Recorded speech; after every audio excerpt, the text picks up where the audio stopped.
Boa noite, está começando mais um Corujão com Nicolas Adami. Já vamos adiantar que hoje o programa tá do peru, hein? Nós iremos ter um papo cabeça e tentar entender um pouco sobre direitos humanos. Para me ajudar a fazer essa entrevista, eu conto com a ajuda da nossa entrevistadora Isabela Ramos. Boa noite. Boa noite, Nicolas. Boa noite, telespectadores. É verdade, hoje iremos bater um papo legal e saber o que o povo pensa sobre os direitos humanos, Nicolas. Tenho aqui comigo algumas perguntas que o pessoal de casa nos enviou. E você que quiser enviar mais perguntas, basta encaminhar um e-mail para perguntas@corujãocomnicolasadami.com. perguntas@corujãocomnicolasadami.com. Tudo junto. Rodney Chagas, quem é o nosso entrevistado de hoje? Ele veio falar um pouco sobre direitos humanos. Nosso convidado é o professor Oséias.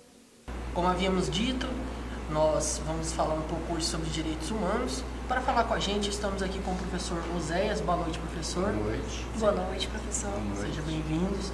E nossa primeira pergunta hoje, professor, é relacionado sobre essa diversidade que nós temos de etnia, né, de classe social, e como o direito ele tem enfrentado, se tem enfrentado dificuldades, como ele tem enfrentado essas dificuldades para poder aproximar mais essas classes diferentes. Em primeiro lugar, o que os direitos humanos defendem, na sua amplitude de forma geral, a defesa da vida, o respeito às diferenças. Todos têm o direito de se manifestar aquilo que pensa, aquilo que ele possa escolher para a sua vida. Então, os direitos humanos defendem aquilo que é mais prioritário dentro de uma sociedade, que é o respeito à diversidade e que todos possam respeitar o outro. Ninguém pede, o direito humano não é essa questão da mídia, quando ela coloca a respeito que ele existe só para defender bandido. Ele defende a vida como princípio fundamental da Constituição Federal. Então, eu acredito que essa questão a respeito dos direitos humanos, da sua diversidade, é exatamente que ele coloca de forma clara para a sociedade, que é defender o respeito ao pensamento, ao respeito à pessoa humana, naquilo que ele pensa e naquilo que ele produz para a sociedade. Professor, os direitos humanos, eles são através de fundamentos, né? Inclusive socialmente e culturalmente acerca de uma noção. Qual a sua opinião de acordo com a evolução desses direitos? Olha, dentro da história dos direitos humanos, e aí é que está um grande diferencial quando as pessoas simplificam a questão do que vem a ser direitos humanos.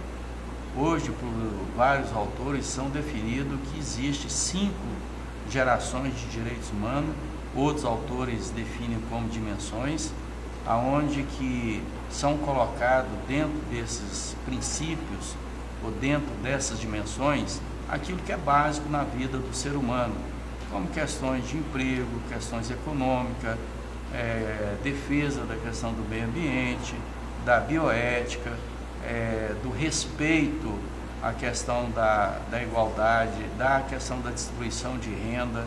Quer dizer, ele é muito mais a questão dos direitos humanos do que simplesmente aquilo que a sociedade, que a mídia coloca.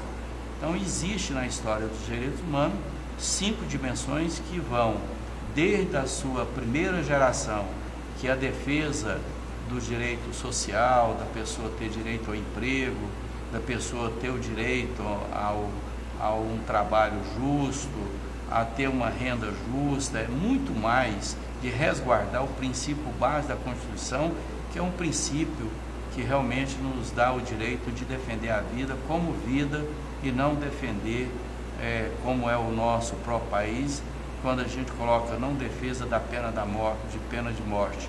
É exatamente porque nós acreditamos que ninguém tem o direito de tirar a vida, muito menos o Estado. Então, os direitos humanos, na sua história, na sua evolução dos direitos humanos, ele traz conosco as 5 dimensões dos direitos humanos, que é um composto dos direitos fundamentais dentro da Constituição Federal. Olha, bacana. E o professor vai continuar esse papo com a gente. Nós recebemos as perguntas de vocês, telespectadores, mas a gente vai para um rápido intervalo e já voltamos. Em 2013, foram 9 plataformas construídas. Até 2020 serão mais 30 plataformas e a nossa produção no Brasil vai aumentar de 2 para 4,2 milhões de barris de petróleo por dia. A melhor maneira de inspirar um país é começar a construir o futuro agora. Petrobras, 60 anos. Gente, é o que inspira a gente. Boa noite, estamos de volta com mais um Corujão com Nicolas Adame. Estamos recebendo aqui o professor de Direito Oséias, está falando um pouco sobre direitos humanos conosco e já recebemos algumas perguntas aqui dos telespectadores, né? Um deles é o Igor Augusto, professor. Ele pergunta como o senhor vê o exemplo dos países que estão abrigando os refugiados, né? Que é uma pergunta aqui que ela compõe a pergunta da Elisângela, que qual o papel da mídia na divulgação desses fatos aí? Olha, em primeiro lugar, nós precisamos entender que existem tratados internacionais que tratam do assunto dos refugiados, aonde existe uma quantidade de países aonde que esses tratados internacionais garantem que se receba os refugiados. Os refugiados, as pessoas quando deixam o seu país de uma forma que eles classificam como uma forma clandestina, é exatamente em busca de garantia dos seus direitos básicos, que é o direito da vida, o direito à moradia, o direito do trabalho, o direito à democracia, o direito à liberdade.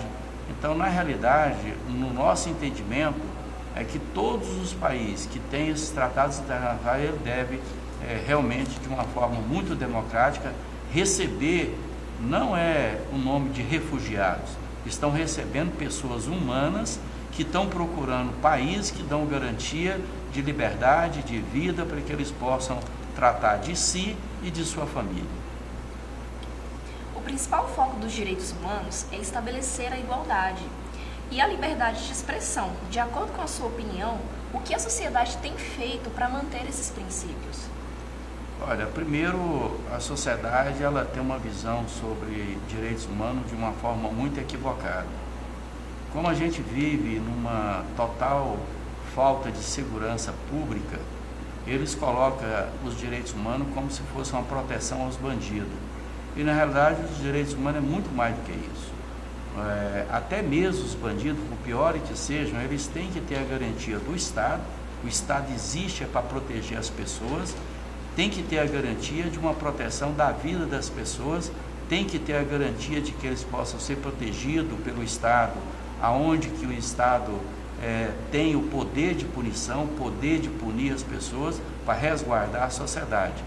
E a sociedade, ela no seu ímpio de revolta, quando acontece algum crime, alguma coisa que possa abalar as pessoas, eles logo acham que aquela frase de bandido bom é bandido morto.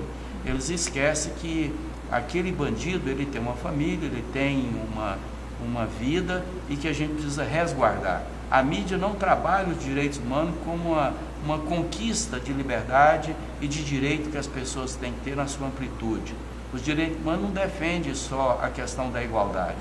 Os direitos humanos defendem o princípio básico da Constituição brasileira, que é exatamente resguardar aquilo que é mais precioso que é a vida. É essa a ideia de que nós, os direitos humanos, tem de proteção à vida em qualquer sentido, em qualquer situação. E geralmente a mídia e a sociedade, por não ter informações do contexto geral do que representa os direitos humanos, tem uma visão totalmente equivocada.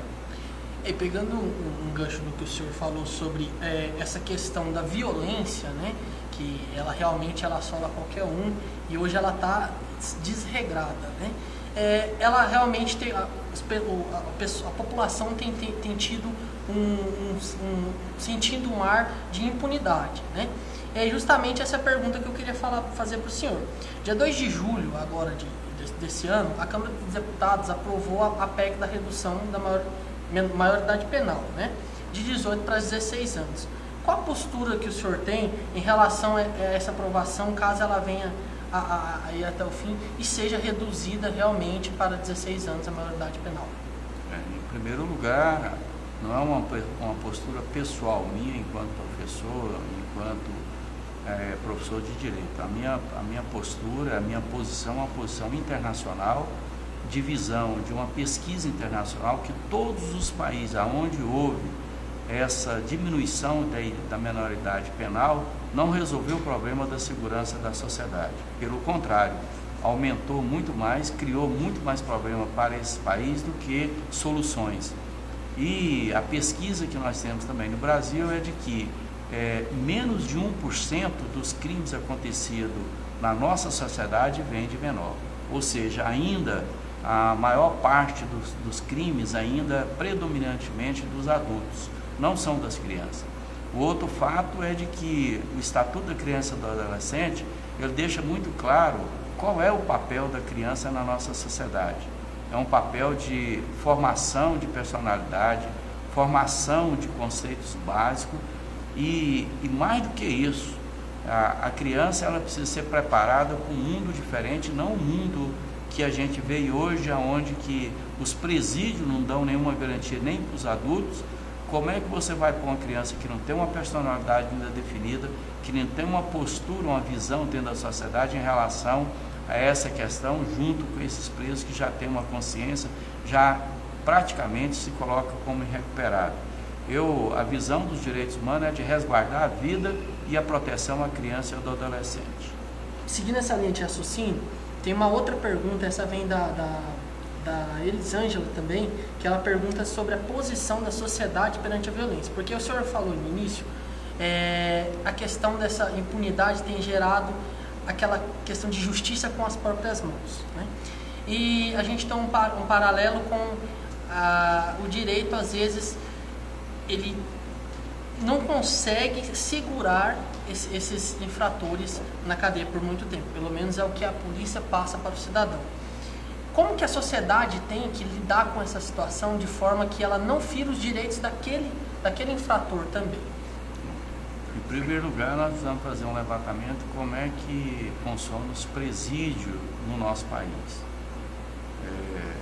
Recentemente a gente viu uma entrevista onde que tinha dentro do presídio, de forma legalizada, vamos dizer assim, não legal dentro da lei, mas que tinha cantina dentro do presídio onde que vendia de tudo para os presos, aonde que isso não é uma questão legal, isso além de ser ilegal, é imoral. Então essa visão da sociedade que tem da impunidade, que não se pune, um dado importante é dizer que o Brasil é o país que mais se prende no mundo, mais se prende, só que prende mal. É o que prende mais, é o que mais faz prisão, mas faz prisão de forma errada ou prende mal. Essa questão de que não ficar preso, de que as pessoas não ficam na cadeia, também não é verdade, né? Se você for ver o índice de preso hoje, só para você ter uma ideia, de cada 100 mil habitantes nós temos em torno de 300 presidiários. É o índice maior em todo o mundo, é exatamente o nosso país. Então, não é uma questão de impunidade, prender a prisão. O que precisa e que existe é fazer com que cumpra a lei e que a justiça seja mais ágil no julgamento dos processos, que elas possam ter uma posição mais firme diante daquelas pessoas que cometeram esse tipo de ilicitude. E mais do que isso, é garantir que eles têm uma qualidade de respeito aos direitos humanos dentro desses presídios, porque quando alguém vai preso, ele está sob a custódia do Estado. O Estado tem por obrigação e por dever constitucional garantir que esse preso tenha uma vida legal, que ele tenha uma vida boa, que ele tenha uma vida respeitada dentro da cadeia. Ele não pode ser classificado como ele tem classificado como bandido bom, é bandido morto. E isso acontece tanto fora como dentro dos presídios. Bom, nós conversamos aqui com o professor Oséias, de Direito. Muito obrigado pela participação, professor. E nós ficamos por aqui. Boa noite. Boa noite.